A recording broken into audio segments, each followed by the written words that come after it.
Claro que me arrepiento. Prevenido a todo el mundo, venga, que nos vamos a ir a publicidad. Atenta, Maya. No, es que en realidad no era esa la pregunta que le quería hacer. Usted dirá. ¿Quién es usted? Lo siento, pero no entiendo la pregunta. Sí, la entiende. ¿Quién es Manuel López? Bueno, buenos días.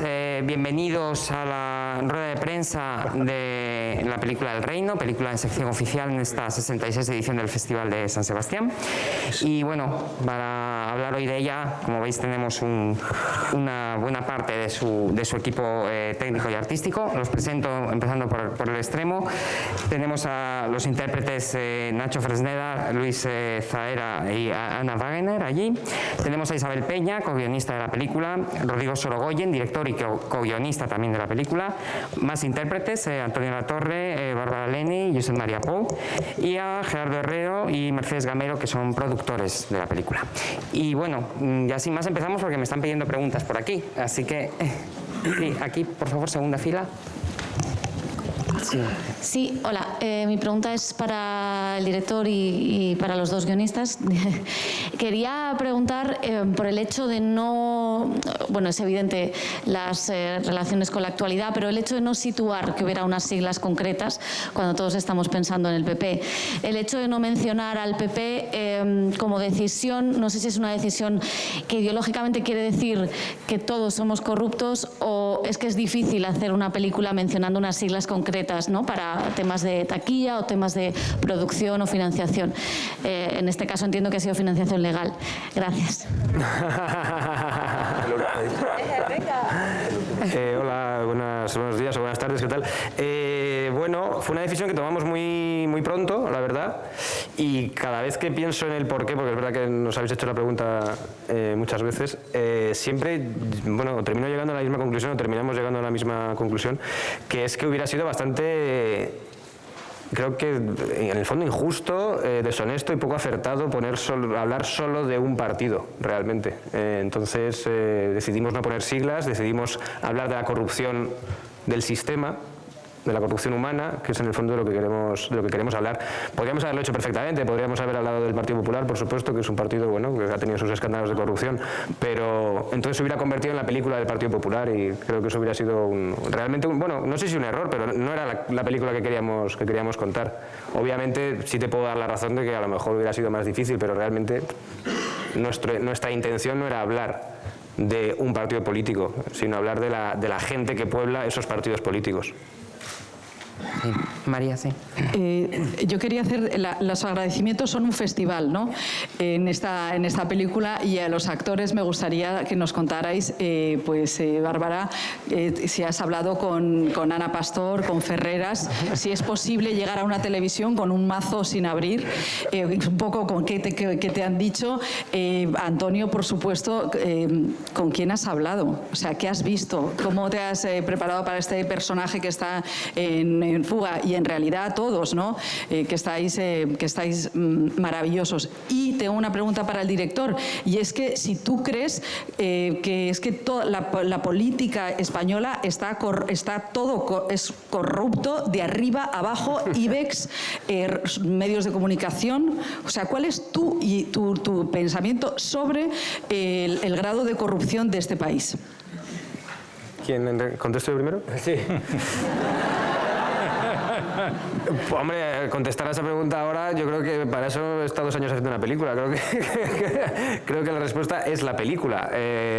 Si me preguntas que todo el sistema político de este país está corrompido, pues no, sería una generalización bastante, creo que injusta, bueno, y realmente creo que no. Que es un sistema bastante dañado y con mucha facilidad de corrupción, pues sí, pero ya te digo, para eso hemos hecho la peli. No creo que esté poblado de, que todo político ya por ser político ya es corrupto, para nada, por supuesto que no. Bueno, la pregunta me hace un poco, a mí me resulta fronteriza porque Yo me reuní con personas efectivamente del mundo de la política, algunos en activo, otros no, otros han dejado de estarlo coincidiendo después del rodaje de la película. No. Es que no pretendo hacer chiste, entonces por eso digo que fronterizo y seguramente meter en un jardín como es habitual, pero con personas incluso que están incursas en procesos judiciales.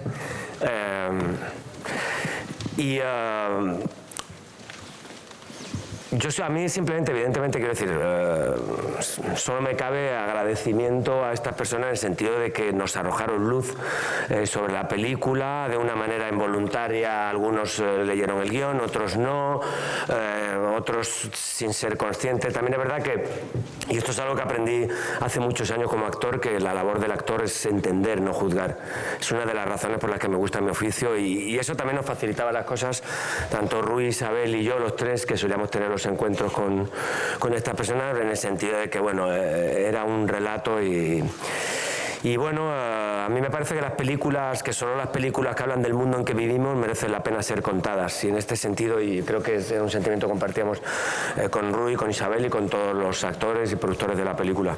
Y en ese sentido yo creo que nos ayudaron a darle una dimensión real. Hubo cosas, que sí, lo del fontanero, o sea, una serie de cosas, muchas cosas en el guión que fue resultado de la aportación de estas personas y muchas cosas sobre todo de la ideología. O sea, yo creo que era muy importante. Y esto sí que se lo dije yo a Rui cuando me embarqué en el proyecto. Dije, oye, cuidado con que suceda esto de hacer una peli que parezca que estamos señalando un partido en concreto o que estamos haciendo los malotes, porque es muy fácil. Nosotros ya somos un sector que se nos ha colocado una etiqueta ideológica. Digo, creo que hay que llegar mucho más allá. O sea, creo que sería un error mayúsculo colocar a esta película en una posición ideológica. Creo que tenemos que hacer una película de personas que están de este sector, que están en esto, y para mí, y desde luego eso es lo que yo como actor he intentado, y ya acabo porque necesitaría mucho tiempo para explicarme, pero no puedo acaparar ni debo. Y sobre todo, para mí es un reflejo de una sociedad. O sea, esto que la gente dice, a mí no me interesa la política. Usted no sale a la calle, pisa usted la acera, eso está hecho de una manera en dinero público, privado, esto es política. Usted se pone malo, va al hospital. O sea, el acto moderno del siglo XXI de vivir es político, con lo cual la política nos concierne, los políticos no nos salen como hongos. O sea, lo que sucede, nosotros somos, y como adultos tenemos dos posibilidades, o dejarnos hacer y señalar con el dedo, o tomar la responsabilidad, carta en el asunto. Nosotros, humildemente o no humildemente, lo hemos intentado hacer con esta película, tratar de contar las cosas para cambiar. Pero para mí, sobre todo, quiero insistir que El Reino no es el retrato de un partido político en absoluto, es el retrato de una sociedad a través de un político que se corrompe. Muy bien, Antonio. Lo que preguntabas en torno a Ana Pastor y estas cosas. Sí que me reuní con ella, fue generosa, quiso tener una comida, Rodrigo la propuso y la verdad es que me resultó muy útil, partiendo de que no queríamos en ningún momento hacer una imitación de Ana Pastor. Digo, esto es una creación aparte, pero entiendo que el referente más inmediato es ella, porque es la periodista con un prime time nocturno en torno a la realidad política de este país. En cualquier caso, lo que más saqué, o a lo mejor lo que más me interesó de esa comida, fue el poder verla en un ámbito que no conocía, en el ámbito privado, y cómo se manejaba en eso, ¿no? Más que las opiniones sobre si se podía abrir eso, sobre si eso era realista o no. Para mí tenía más que ver con entender una energía, una forma de comunicarse, una forma de seducir con el pensamiento, y en eso nos centramos. Pero además de ella, tengo amigas periodistas y amigos periodistas, a lo mejor no tan públicos, pero bueno, es un mundo que me interesa y que me rodea, la verdad. Sí. Sí. Bueno, en mi caso, yo no me reuní con nadie. No me he reunido con Susana ni con nadie, ni con Cospedal, ni con nadie. Perdonadme, tengo la voz un poco tomada. Yo creo que la fuente de inspiración está en la calle, está en los telediarios, está en la web, está en la televisión, en las noticias. Yo creo que hay un material profundo e importante que es el guión.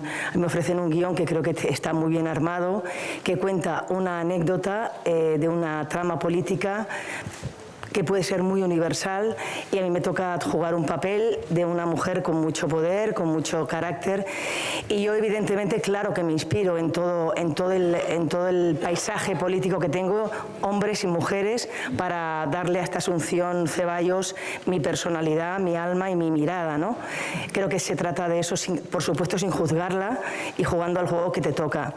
Yo creo que también hay algo morboso en esta película que a mí me atrajo, y es que estamos acostumbrados a ver al político bueno, cuando sale a la televisión, dando una rueda de prensa, pero ¿qué pasa cuando esta gente cierra una puerta y se encuentra a solas? Yo eso no lo sé.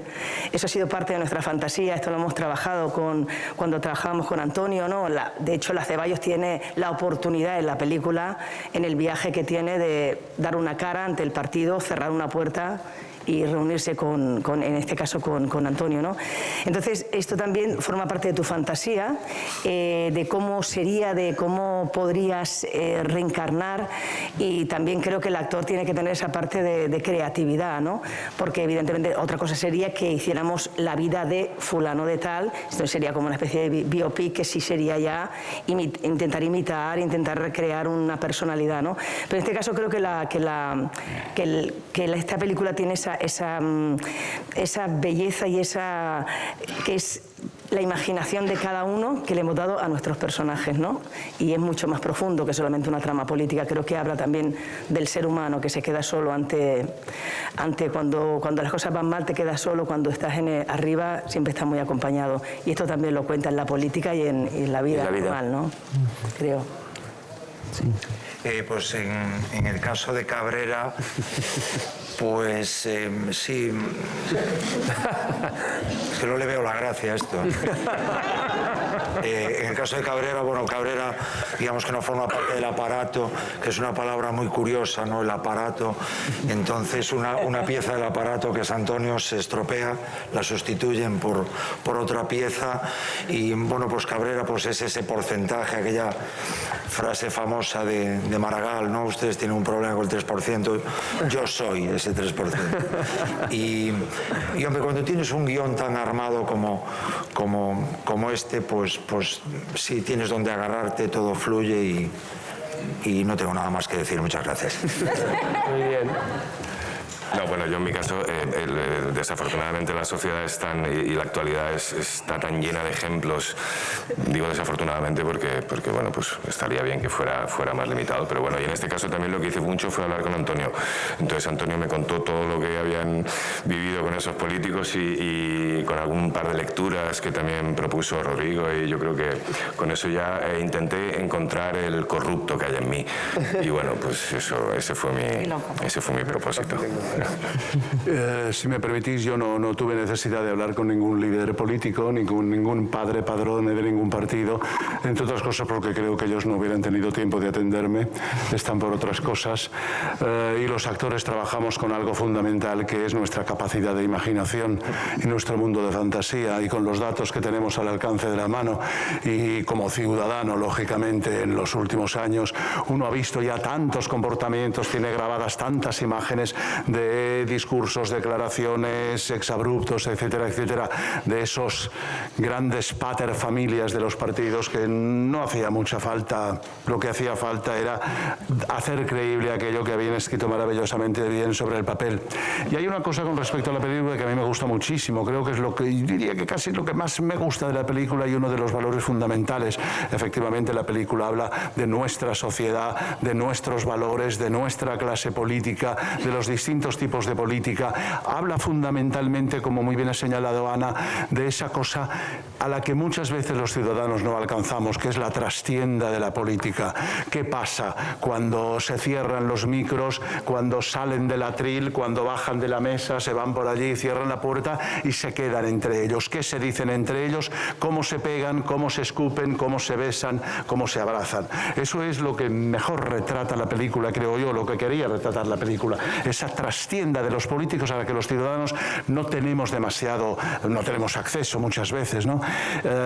Y hay otra cosa que creo que también se desprende de la película y a mí me parece muy importante. Yo creo que la película deja un retrato importante que pasará el tiempo, no digo que quede en la historia, de una determinada clase política actual, de cómo en los últimos años se han acercado al mundo de la política una generación o unas generaciones, pues que quizás sus mayores intereses no eran los propios y naturales de la política, del servicio público, del bien colectivo y demás, sino que veían que era un camino para labrarse una carrera personal, quizá gente que no tenía en el campo profesional demasiadas posibilidades. Tenemos miles de ejemplos de muchísima gente en el mundo de los partidos, sobre todo con el sistema de partidos y listas cerradas, donde no hace falta ser ninguna lumbrera, sino que formas parte de un equipo y luego vas medrando dentro. Yo creo que en la película queda muy claro qué tipo de gente forman esas familias de los partidos, qué a veces qué mediocre gente, cómo votamos a mucha gente mediocre porque no les conocemos, porque van en un pack, y aquí quedan muy retratados, ¿no? Quizá si la película sirve para tomar conciencia de que a lo mejor hasta debe cambiarse el sistema electoral para que cada uno tenga que ganarse el voto personalmente y demostrar su valía y no esconderse dentro de la gran familia del partido, que a veces es un grupo como este que se ve en la película, que más parece a ratos un grupo de adolescentes de colegio mayor que un grupo de responsables de un país.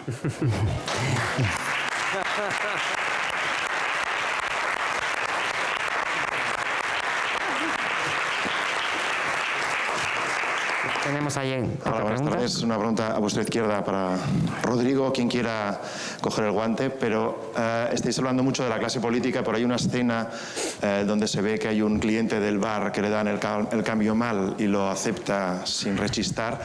¿Con esto queréis también enviar el mensaje que la clase política está formada por personas y que todos podemos llegar a ser en algún momento así, y que el sistema no solo está podrido en la política, sino que está todo podrido?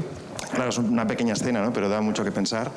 Y en ese sentido, si vosotros como personas también os habéis podido abstraer de esta podredumbre y nunca habéis aceptado una factura sin IVA. Son dos preguntas, ¿no? Entonces. Sí, pero bueno, dos en una. La primera sí. Sí, lo has explicado muy bien, y si lo has explicado muy bien es que hemos conseguido en esa escena contar lo que queríamos contar. Sí, por supuesto. Sería, pues otra vez, injusto y creo que muy poco acertado creer, y puede que eso sea una de las causas de lo mal, ¿no? o de lo no bien que va la clase política en este momento, creernos que no tenemos nada que ver con ellos. Creo que obviamente tenemos que ver con ellos. Lo decíamos antes en las entrevistas, viven en nuestros barrios, o son nuestro planeta, mejor dicho, ¿no? Creerse que son de otro planeta sería absurdo. Y la segunda pregunta es una broma, ¿no? Creo que todos tenemos mucha facilidad de corrompernos, por supuesto. Por eso existe la corrupción. Todos tenemos mucha facilidad. Sí. No sé si a lo mejor Isabel, como guionista, quiere también añadir algo. Lo ha explicado muy bien Rodrigo. Con la escena del bar, que es verdad que es pequeña, pero es representativa, no queremos contar que somos corruptos por naturaleza, ni muchísimo menos, porque entonces seríamos unos cínicos y un poco desgraciados. Lo que queremos contar es que tanto el cliente del bar como el político, durante su vida, y yo, como estoy aquí sentada, nos enfrentamos en nuestra vida a momentos en los que podemos decidir. Y entonces es verdad que depende del poder que tú tengas, pues esa decisión será más o menos importante. Pero ahí está el momento en el que te defines como persona, ¿no? Si le dices al camarero que se ha equivocado, o si te vas a casa pensando, toma ya, el café me ha costado menos 5 euros. O si efectivamente el político corrupto dice, o sea, el político, perdón, dice, bueno, pues voy a aceptar esta mordida a cambio de un par de favores, sí o no. Entonces, creo que es importante, ¿no? El pensar que estamos, por supuesto, a tiempo de cambiar y que depende de eso, el momento en el que cada uno va a decidir de qué lado está. Sí, teníamos aquí. ¿Pregunta? Hola. Sí, mi pregunta, bueno, sobre todo para el director y guionista, pero vamos, en general. Yo estaba viendo la película y me estaba dando cuenta de que hay muchísima información que no se da, sobre todo de contexto, porque no hace falta, porque lo llevamos viendo en el telediario no sé cuántos años. Entonces, he pensado, cuando habéis hecho la película, ¿va dirigida exclusivamente al público español o creéis que puede ser entendida perfectísimamente por un extranjero porque tendrán su tipo de corrupción también o lo que sea que hay fuera? Pues a priori, cuando hacemos una peli creo que no pensamos en el público extranjero, la verdad. No sé si es un error o no, pero vimos la película en Toronto hace dos semanas y la verdad que la entendieron perfectamente. Y sí, está claro que corrupción hay en todos lados y que en el fondo obviamente no entenderían ciertas muletillas, ¿no? Pues yo qué sé, el sacaduros y todas estas cosas. Pero lo que es la película, lo que es lo importante, la esencia, por supuesto que lo puede entender cualquier público. Vamos, quiero pensar eso y en Toronto experimentamos que así es. Y los canadienses nos dijeron que allí también había y lo hablaron y también hubo norteamericanos que dijeron lo mismo, la entendieron perfectamente, fuera de los matices de que no saben los referentes que puedan tener con nuestro país. Sí. Tienes tu micro, me parece. Sí, me dice Bárbara que cuente una cosa que le acabo de contar y es que tenemos un problema con China porque a los distribuidores chinos no les ha gustado las alusiones que hacemos a los chinos. Entonces tenemos un problema para las ventas internacionales en China, que es un peligro en este momento. Estamos pensando cambiar el que son coreanos.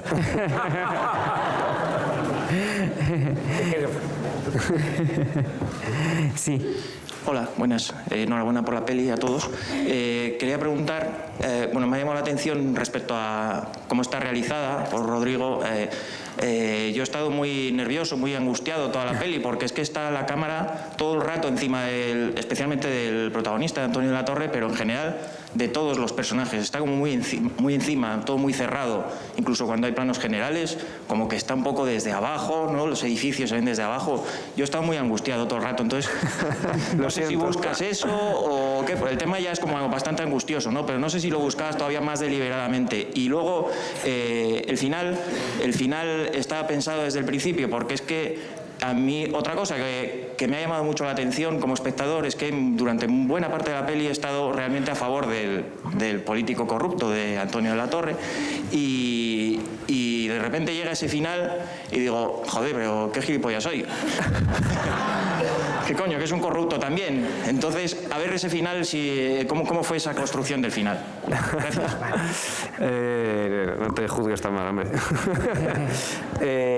Sí, claro. Con el guión ya, partiendo de la base de que el guión es una huida hacia adelante y frenética y donde el personaje protagonista no se detiene, no para, pues cuando pensamos en rodarla, ¿no? y en trasladar esas palabras a la pantalla, uno se pregunta cómo conseguirlo, ¿no? Cómo conseguir que el espectador sienta justamente lo que tú has sentido. Por un lado, pues la violencia y el frenetismo, ¿no? de esa persecución y el no parar, pues con la cámara, por ejemplo, lo que queríamos era eso, era estar todo el rato encima de él para conseguir esa sensación de agobio, por supuesto. Creo que además lo que se consigue, y eso yo creo que tú lo has expresado bien, espero que le haya pasado a más espectadores, es que esa empatía sea mucho más directa. No la empatía en sí, sino como le estás acompañando todo el rato, terminas estando con él, quieras o no. Y ya ha habido varios espectadores que nos han hecho el mismo comentario. Al principio señalas a un personaje que es un personaje, entre comillas, malo, o que tú lo criticas o lo juzgas cuando salen las noticias, pero a medida que pasas esas 2 horas con él, a medida que que va perdiendo lo que va perdiendo a medida que le ves sufrir. Creo que lo interesante de la peli, y es una cosa que nos planteamos desde el principio, que sabíamos que era un reto y que era como reto nos excitaba conseguirlo, era eso, era conseguir que el espectador dijera, pues quiero que te salgan bien las cosas, de una manera inconsciente, por supuesto. Y ya si al final encima sufre ese giro de 180 grados, pues mucho mejor. Nos preguntas por el final, si te refieres a una escena de un cara a cara con el personaje de Bárbara, estaba desde el principio, yo creo.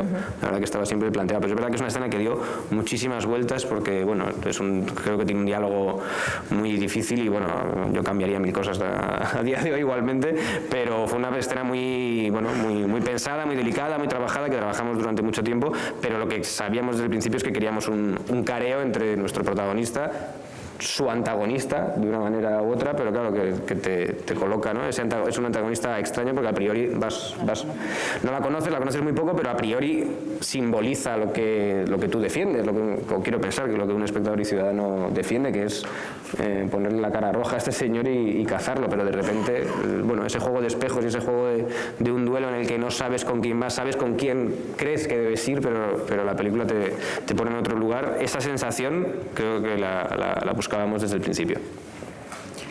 Sí. Bueno, zorionak, felicidades, habéis hecho una gran película. Me gustaría para Nacho y para Luis, que me ha encantado vuestro papel, la parte más difícil y más fácil del papel vuestro. Es decir, ¿cuál es el cacho que más os ha costado interpretar y el más fácil? Gracias.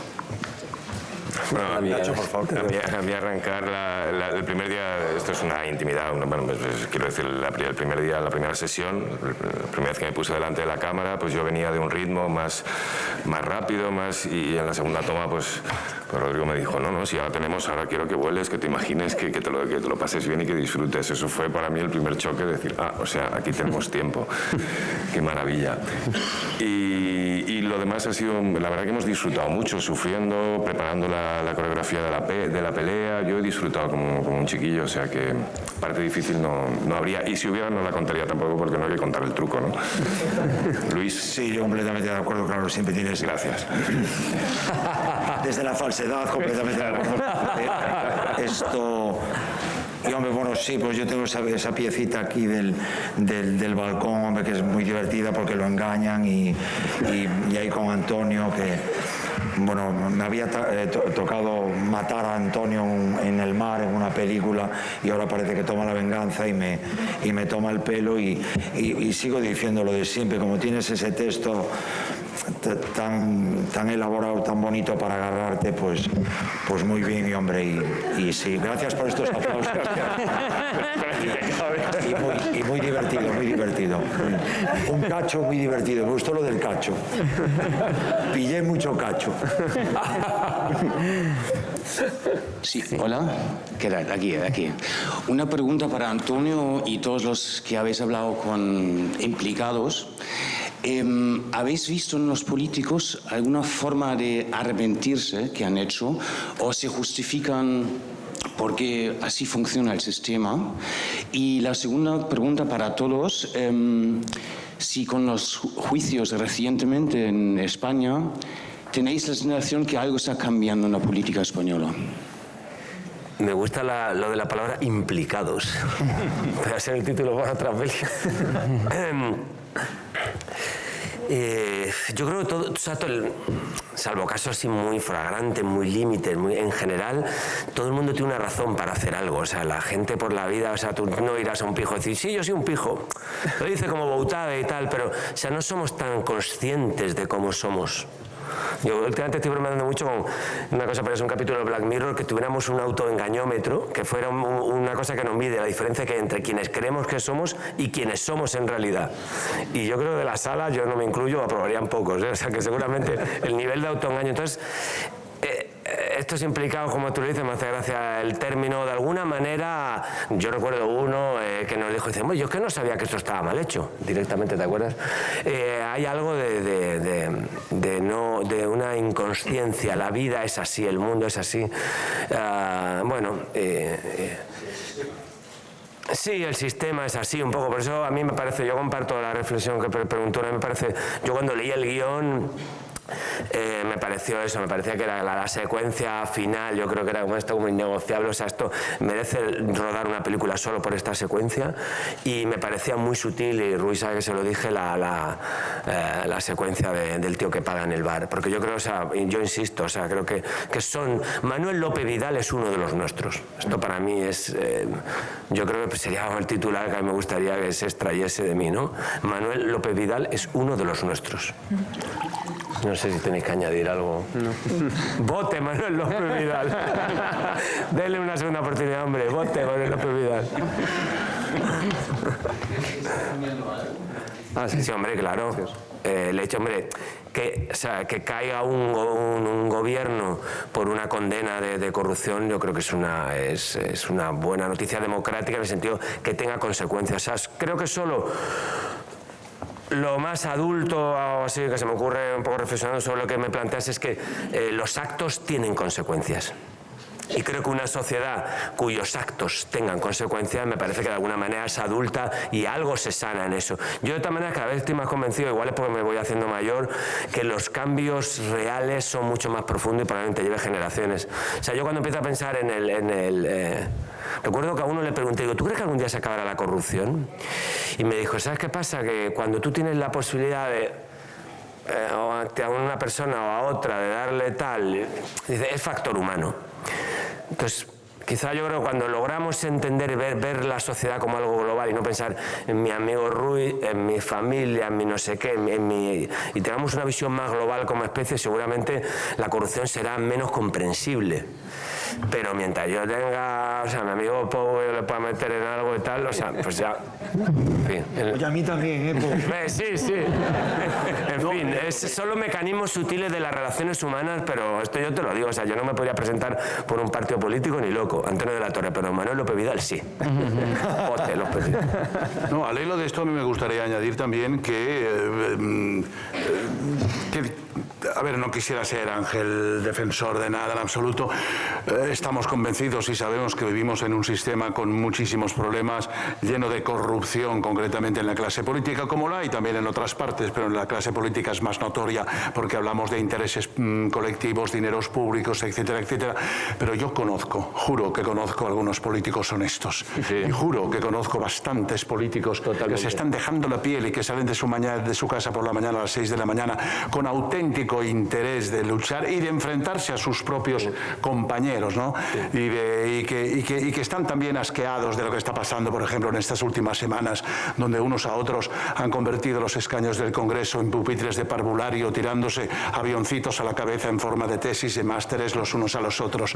Ese juego infantil les avergüenza a muchos de los propios compañeros que forman parte del grupo político, y los hay. O sea, yo creo que debemos evitar lo fácil de la generalización. Sí, total. Quizá hay que buscarlos como Diógenes con una linterna, quizá, pero los hay, ¿eh? No hay que generalizar al respecto. Sí. Teníamos aquí... ¿Perdón? Una tesis. Una tesis no es... Sí. Una tesis no es importante. A mí una tesis me parece... Por los másters y las tesis. Perdona, no te oigo. Sí, es que claro. Teníamos turno aquí. Que si por lo que acabas de decir de los avioncitos, ¿te parece que una tesis y un máster no es importante? No, a mí una tesis, un máster, un trabajo universitario, la demostración de cuáles son tus conocimientos, tu nivel de preparación, etcétera, etcétera, no solo me parece importante, sino que me parece exigible para cualquiera que vaya a tener en sus manos unas responsabilidades que nos atañen a todos, absolutamente. Y cuanto más grado y nivel de preparación y demostración de sus aptitudes tenga y más títulos tenga, siempre que sean bien conseguidos, me parece fantástico. No tengo nada en absoluto, ¿cómo voy a pensar eso?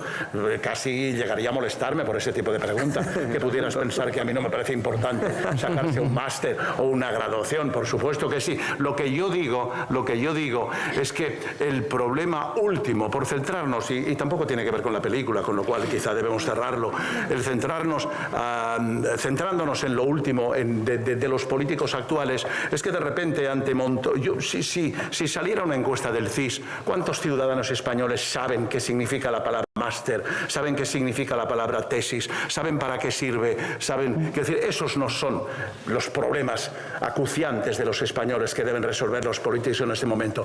A mí lo del máster y la tesis sí me parece importante para una cosa fundamental, que sí creo que es sagrada, para saber si aquel político, aquel que dice que tiene una cosa que es mentira, que no la tiene, etcétera, etcétera, está mintiendo.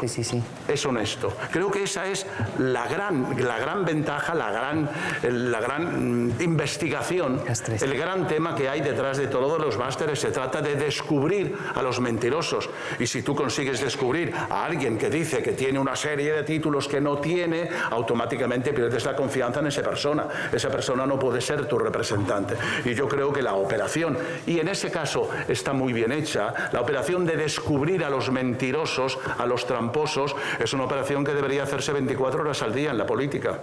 Yo lo que digo es que se está perdiendo el tiempo últimamente, o nos están enredando mucho, nos están despistando mucho, ocultando muchas cosas detrás de esa guerra de avioncitos de papel.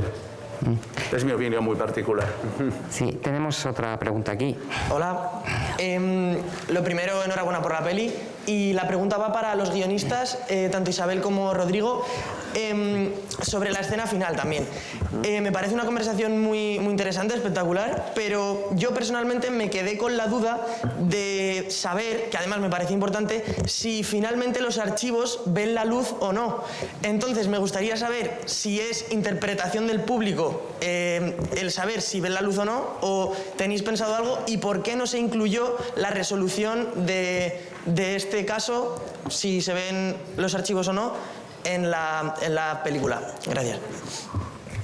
Es que creo que llega un punto en el que es lo de menos, ¿no? O sea, creo que la batalla campal que se establece entre Amaya Marín y Manuel Gómez Vidal, creo que trasciende, es nuestra intención, trasciende el si van a salir o no los papeles. Yo quiero creer que Amaya los va a acabar sacando. Hola, buenos días. Disculpas porque hemos hablado alguna vez, pero se me ha quedado una pregunta. Para Isabel y Rodrigo, ¿por qué el reino? O sea, el título, que puede tener algunas lecturas, no tiene por qué ser ese, podría ser el Estado, yo qué sé. ¿Se pensó desde el principio por qué? No se pensó desde el principio porque tardó en salir, pero la verdad que en cuanto lo encontramos apostamos fuerte por él, porque creo que remite a algo muy enquilosado, muy difícil de cambiar. No es como si pones el gobierno, porque el gobierno cada 4 años o 8 años puede cambiar o menos incluso, como se ha demostrado. Creo que remite a algo tan de herencia, tan... Bueno, eso, como que es el sistema. Entonces, un sistema es muy difícil de cambiar, que creo que en el fondo es una de las ideas que se pueden extraer de la peli, es esa, es lo que dice luego la frase de abajo, ¿no? Los reyes pueden caer, pero los reinos van a continuar. Entonces es muy difícil acabar con un reino. Entonces, esa potencia, ¿no? que creemos que tiene la palabra, o que tiene más bien la idea de esa palabra, creo que le viene muy bien por eso, por esa idea que tenemos de lo difícil que es cambiar todo ese sistema, mientras los personajes o los protagonistas pues van danzando y pasando, que son tristemente, lamentablemente o lógicamente realmente es lo de menos, son lo de menos, vamos. Sí, una última pregunta ahí, por favor. Sí. Ahí. Sí, bueno, enhorabuena. Quería acotar o ceñirme a varias cosas. Voy a tratar de ser breve. Coincido con Antonio que es un tema de evolución de especie, que lleguemos a ser conscientes, tener conciencia real, superando egos y viendo dónde está la sociedad y la persona. Es el eterno debate entre el bien y el mal. Ni son ellos todos los malos, ni somos todos los buenos. Es un reflejo de la sociedad, pero el poder es muy hábil. El poder es muy listo y tiene muchas armas. Pero el poder no existe, el poder lo tienen los seres humanos. El poder lo tenemos dentro, pero el poder lo tienen ellos para hacer que el delito sea la excusa que tiene el poder para decir lo que está bien y lo que está mal. A través de la sanción nos van a decir: yo te controlo a través de lo que es delito, te controlo y a través de esa sanción. El delito puede estar aquí hoy y mañana no ser delito. Claro. Y lo que es delito en el Estado español, vamos a Francia o a Luxemburgo y no lo es. Ellos, el poder, decide lo que es delito y lo que no es. Y ese poder está apoyando a todos los delitos de guante blanco porque están muy poquito tipificados. Pero si yo hago una estafa de 1.000 euros o 1.500 y soy reincidente, voy a entrar en prisión, ¿no? Entonces, a nivel de guión, que me ha encantado, pero llevo luchando 10 años para hacer un documental sobre prisión, penitencia, he echado en falta ese poder del poder que nos domina y que nos plantea unas incógnitas, pero que otras ni siquiera las vemos. ¿Cuál es la pregunta, por favor? Si puede concretar. Sí, no, daros la enhorabuena, me ha encantado la interpretación, el tema. Sí, pero podría... tenemos poco tiempo ya. Perdón, por ¿Quiere hacer una pregunta concreta? De verdad. Gracias. Y enhorabuena, Vale, muchas Antonio. gracias. Perfecto. Genial. Gracias.